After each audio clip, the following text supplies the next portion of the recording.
என்னவென்று சொன்னால், பாங்கு சொல்லப்பட்டால் இஸ்லாமியர்கள் தொழுகைக்காக வருவார்கள். பாங்கு சொல்லப்பட்டதை கேட்டு இஸ்லாம் அல்லாதவர்கள் தொழுகைக்கு வரமாட்டார்கள். எனவே இஸ்லாமியர்களுக்கும் இஸ்லாம் அல்லாதவர்களுக்கும் உள்ள வேறுபாடு தொழுகையாகும். ஃபமன் தரக்கஹா ஃபகது கஃபர, தொழுகையை யார் வேண்டுமென்றே விடுகின்றாரோ அவர் இறை மறுப்பாளராக காஃபிராக ஆகிவிடுகின்றார் என்று அல்லாஹுடைய தூதர் அவர்கள் கூறினார்கள். ஃபரஜ அலைனா ரசூலுல்லாஹி ஸல்லல்லாஹு அலைஹி வஸல்லம், அல்லாஹுடைய தூதர் ஸல்லல்லாஹு அலைஹி வஸல்லம் அவர்கள் ஒரு முறை பள்ளியை விட்டு வெளியே வந்து, உங்களுக்கு மலக்குகளுடைய பாதுகாப்பு வேண்டும் என்று சொன்னால் நீங்கள் தொழக்கூடியவர்களாக இருங்கள் என்று சொன்னார்கள். அபூ ஹுரைரா ரலியல்லாஹு அன்ஹு அவர்கள் அறிவிக்கின்றார்கள், லவ் யஅலமுன் நாஸு ஃபீ மா ஃபி நிதாஇ வ ஸஃபுல் அவ்வல், மனிதர்கள் இந்த இரண்டினுடைய சிறப்புகளை அவர்கள் அறிந்துவிட்டால், இரண்டு அமல்கள் உள்ளது, அதனுடைய சிறப்புகளை அவர்கள் அறிந்துவிட்டால் அவர்கள் எனக்கு உனக்கு என்று அதன் மூலமாக போட்டி போட்டு அமல் செய்யக்கூடியவர்களாக இருப்பார்கள். அதில் என்னவென்று சொன்னால் ஃபின் நிதா, பாங்கு சொல்வது. பாங்கு சொல்லக்கூடிய சிறப்பை அறிந்தால் மனிதர்கள் தனக்கு மத்தியில் போட்டி போட்டு அதற்காக அவர்கள் முயற்சி செய்து பாங்கு சொல்ல முற்படுவார்கள். இரண்டாவது சஃபுல் அவ்வல், முதல் சஃபிலே நின்று தொழக்கூடிய நன்மையை அவர்கள் அறிந்துவிட்டால் தவழ்ந்தேனும் வந்து இடத்தை பிடித்து முதல் சஃபில் தொழக்கூடியவர்களாக இருப்பார்கள் என்று அல்லாஹுடைய தூதர் ஸல்லல்லாஹு அலைஹி வஸல்லம் அவர்கள் கூறினார்கள். முதல் சஃபிலே வந்து முந்தி தொழுவதும் பாங்கு சொல்வதற்கு முந்துவதும் இதற்குண்டான நன்மையை மக்கள் அறிந்துவிட்டால் அவர்கள் தனக்கு மத்தியில் சண்டை போட்டாவது அந்த அமலை அடைய முற்படுவார்கள் என்று சொன்னார்கள். உலகத்தில் இன்னைக்கு ரேஷன் கடை கியூவிலிருந்து அமெரிக்கா விசா எடுக்கக்கூடிய கியூ வரை இந்த கியூகளில் வந்து ஒருத்தர் கூட நமக்கு முன்னாடி யாரும் நம்ம விட்டு கொடுக்க மாட்டோம். நாம் ஒரு இடத்த பிடிச்சோம்னு சொன்னால் ரேஷன் கடையில் நமக்கு பின்னாடி உள்ள ஒரு முந்தினார்னா, ஏங்க நாங்களாம் நிற்கிறது கண்ணுக்கு தெரியலையா, நீங்கள் என்ன முந்திட்டு போகிறீங்களே அப்படின்னு நம்ம சண்டை போடுவோம். இந்த கியூ சண்டை என்பது ரேஷன் கடையிலிருந்து அமெரிக்காவுக்கு விசா எடுக்கிற கியூ வரைக்கும் 3 ரோட்டில் இது ஒரு பிரச்சனையாகவே இருக்கிறது. யாருக்கும் நம்மளுடைய அந்த உரிமையை நாம் நிற்கக்கூடிய அந்த இடத்தை விட்டு கொடுக்க மாட்டோம். அப்படின்னும் போது அதே போன்றுதான் முதல் சஃபருடைய நன்மையை தெரிந்தால் விட்டு கொடுக்க மாட்டார்கள் அப்படின்னு சொல்லப்படுகிறது.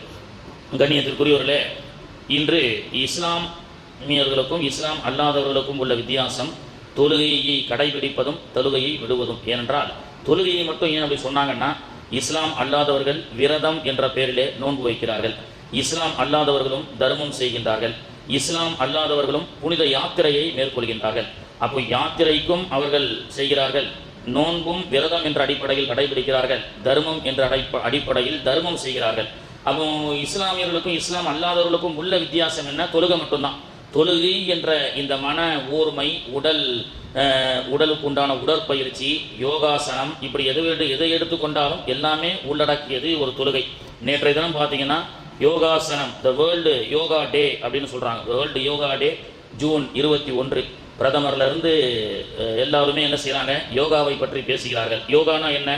Spiritual discipline that AIIMS to harmonise the mind and body, மனதையும் உடலையும் ஒன்று சேர்த்து ஓர்மைப்படுத்தக்கூடிய ஆன்மீக ஒழுக்கம்தான் யோகா அப்படின்னு சொல்கிறாங்க.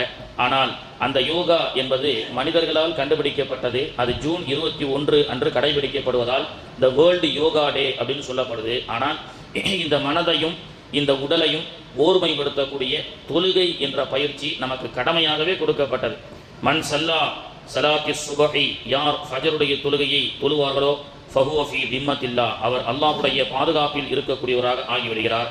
இன்னொரு ஹதீஸிலே மன் சல்லா ஃபீ ஜமாஅத்தி சுபஹி, யார் சுபு தொழுகையை ஜமாத்தோடு தொழக்கூடியவர்களாக இருக்கின்றார்களோ ஃபஹுவ ஃபீ திம்மத்தில்லா, அவர் அல்லாஹ்வுடைய பாதுகாப்பில் ஆகிவிடுகின்றார் என்று சொல்லப்படுகிறது. இப்படியாக உலகத்தில் இன்னைக்கு கண்டுபிடிப்புகளில் சுகர் பேஷண்ட்டு மாதிரி, பிபி பேஷண்ட்டு மாதிரி ஒரு நோய் இருக்குங்க. அதாவது மன உளைச்சல் என்று சொல்லக்கூடிய ஒரு நோய், மன உளைச்சல் அப்படின்னு சொல்லுவாங்க. இந்த மன உளைச்சலுடைய நோய் ஒருத்தருக்கு இருக்கா இல்லையான்னு டெம்பரேச்சரை வச்சு பார்க்கறதுக்கு எந்த கருவியும் மனுஷன் கண்டுபிடிக்கல. ஜுரம்னு சொன்னால் இத்தனை டிகிரின்னு சொல்கிறான். பிளட்டு செக் பண்ணுறதா இருந்தால் இதில் இவ்வளோ சுகர் இருக்குது, இவ்வளோ பிபி இருக்குது, இவ்வளோ கொலஸ்ட்ரால் இருக்குது, எல்லாமே கண்டுபிடிக்கிறதுக்கு சாதனம் இருக்குது. ஆனால் உலகத்தில் மனிதன் மனதால் பாதிக்கப்பட்ட மன உளைச்சலை கண்டுபிடிப்பதற்கு எந்த சாதனமும் கண்டுபிடிக்கலை. அப்படி கண்டுபிடிக்காத அந்த நோய்க்குண்டான மருந்து இன்னைக்கு விஞ்ஞானிகள், மருத்துவ ஆராய்ச்சியாளர்கள் சொல்லி காட்டுகின்றார்கள். அதிகாலை சூரியன் உதயமாவதற்கு முன்பு வெளியில் சென்று அந்த காற்றை யார் சுவாசிப்பார்களோ அவர்களுக்கு இந்த மன அழுத்த நோய்க்குண்டான மருந்து அதிகாலையினுடைய காற்றில் இருக்கிறது என்று சொல்லிக் கொடுக்கின்றார்கள். அப்படிப்பட்ட அந்த அதிகாலையை தொழுகை என்ற கடமையை கொண்டு அல்லாஹ் நமக்கு ஃபஜருக்கு வர வைத்து அந்த அதிகாலை காற்றை சுவாசித்து நம் உடலிலும் இருக்கக்கூடிய அழுக்குகளை அல்லாஹ் போக்கின்றான். மனதில் இருக்கக்கூடிய மன உளைச்சலை அல்லாஹு தஆலா போக்கி நம்முடைய கவலைக்குண்டான மருந்தை இந்த 2 ரக்காத் ஃபஜர் தொழுவதின் மூலமாக அல்லாஹ் நமக்கு கொடுத்திருக்கின்றான். அப்படிப்பட்ட தொழுகையை காலம் முழுக்க கடைபிடித்து நடக்கக்கூடிய வாக்கியத்தை அல்லாஹு தஆலா தந்து உடலில் ஆரோக்கியத்தை தந்து மன உளைச்சல் இல்லாமல் நோய் நொடி இல்லாமல் அல்லாஹு தஆலா வாழ அருள் புரிவானாக. சுப்ஹானல்லாஹி வபிஹம்திஹி சுப்ஹானல்லாஹ். என்னவென்று சொன்னால், பாங்கு சொல்லப்பட்டால் இஸ்லாமியர்கள் தொழுகைக்காக வருவார்கள். பாங்கு சொல்லப்பட்டதை கேட்டு இஸ்லாம் அல்லாதவர்கள் தொழுகைக்கு வரமாட்டார்கள். எனவே இஸ்லாமியர்களுக்கும் இஸ்லாம் அல்லாதவர்களுக்கும் உள்ள வேறுபாடு தொழுகையாகும். ஃபமன் தரகஹா ஃபகத் கஃபர, தொழுகையை யார் வேண்டுமென்றே விடுகின்றாரோ அவர் இறை மறுப்பாளராக காஃபிராக ஆகிவிடுகின்றார் என்று அல்லாஹுடைய தூதர் அவர்கள் கூறினார்கள்.